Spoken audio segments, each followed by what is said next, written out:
Ano yun kuya, nagsasakay ka talaga, naglilibre sakay ka? Tapos kuya, nagbo-vlog ka na lang. Paano ma'am kung sinabi kong nagbablog ako? Kuya, hindi nga, legit ka nga, ay vlogger ka kuya. Hindi ata. Hindi kasi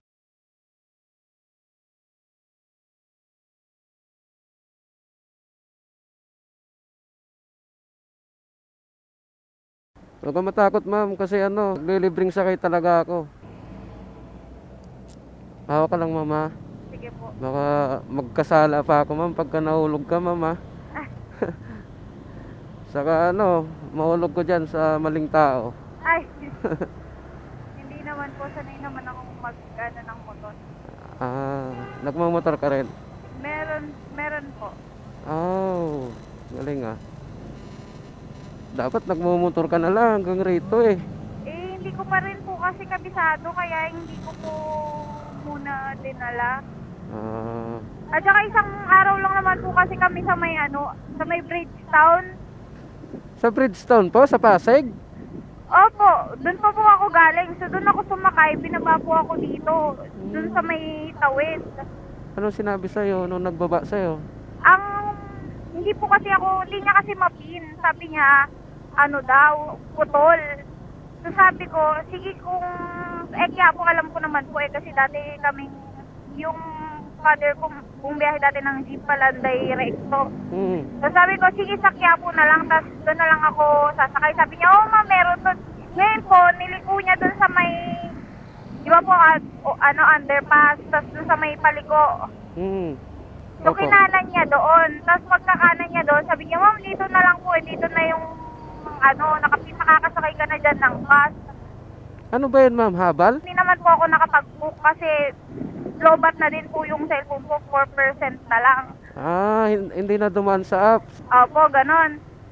So, Pagdating dito, dyan, wala na, nagtarong-tarong na lang po ako kung saan ako pwedeng sumakay pa Pitex kasi nga anong oras na po, may pasok pa po ako bukas sa Taguig naman. Umaga, alas 8. Nakakatakot pa naman. Oo nga ating gabi ka na nauwi oh. Anong oras? Okay lang po sana kung dyan pa kami nauwi sa Valenzuela, sa Karuwatan. May kilala ka doon? Hindi po, doon po kami dati nakatira. Kaso nga, lumipat kami dito sa Cavite. Hirapan ka sana dyan. Kaya nga po, nagtanong na ako.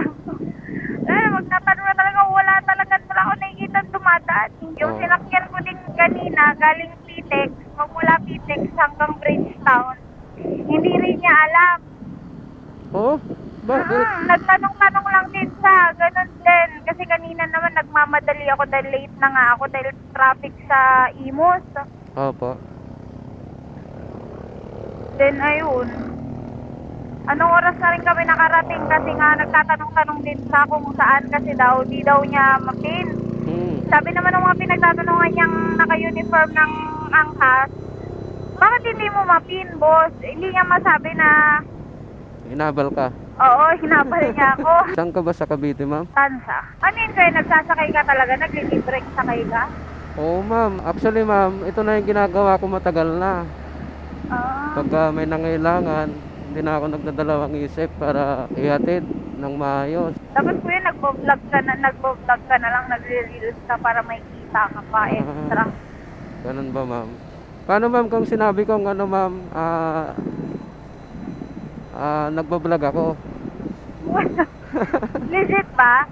Paano kung sinabi ko nagbablog nga talaga ako? Okay lang, like and subscribe pa natin yan, support local Paano yan ma'am kung payag ka kaya na ma-upload ko to?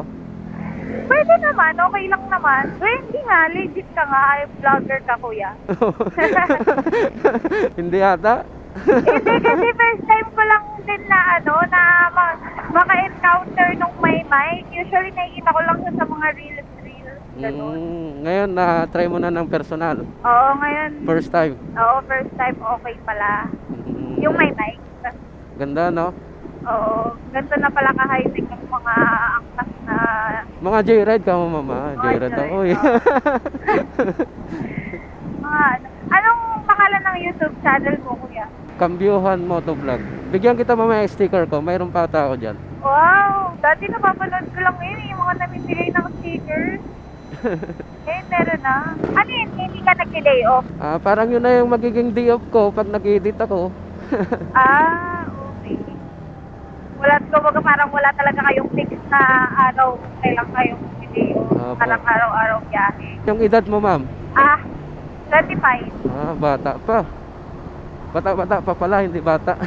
Kaya pala doon ako napatambay kasi Naglakad na ako papunta, tapos patawid ng overpass. mag-iisang oras na ata ako doon. Nakita kita, pero akala ko may booking kayo. Yung sinakyan ko, ay nako, hindi ko alam yung kung saan lupalop dinaba ako. Yun din ang mahirap sa mga kuya, sa mga naghahanap. Yung mahirap din kasi yung iniisip na lang nila yung hanap buhay, hindi na concern sa tao. Yung kung saan lang sila makakahanap buhay, basta binaba na lang, tapos na. Oo. Basta nakuha nila yung pera, tapos na. Dapat sana may concern rin. Yun nga, sana lahat, diba, ng rider kagaya mo. Kasi kung baliktarin natin yung sitwasyon, pre, anong mararamdaman mo, diba? Usually, magkano ang fare, kuya, pag PITX hanggang Bridgetown? Siguro nasa ano rin yan, ma'am. Mga nasa 230 to 250, ganyan. Samantalang ang siningil niya sa akin kanina, 500. Ay, sana all.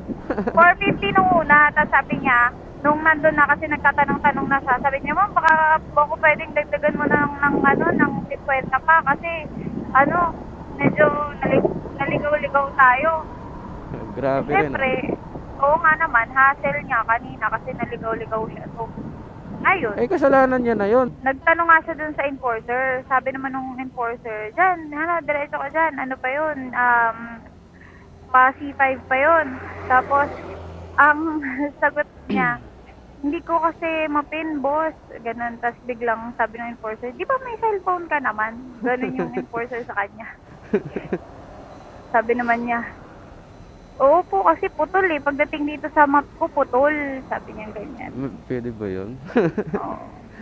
Pagka inano yung Bridgestone, ilalabas ka agad yun. Grabe, di ba? Ngayon, nandito na kagad, PITX. Ang tanong, baka wala nang biyahe. Kaya nga eh. Ganito yung gawin mo, ma'am. Antayin mo na lang muna na antayin kita dyan sa labas kung anong status. Atid na lang kita hanggang doon. Huwag na kuya. Hindi, kung walang biyahe dyan, hindi ka rin makauwi. Ay naku kuya, malayo. Baka nga nandito pa yung naghabal sa akin kanina eh. Ano yun eh, naka-click yun na orange eh. Ako na. Ayun, patanggal na. Yan. Huwag ka na magbayad, ma'am. Okay na yan. Para makabawi-bawi ka naman. Ang laki ng nagastos mo pala. 500. Tapos magkano kanina doon? Ha? 50? Ayan. Oo. Free range talaga yun, no?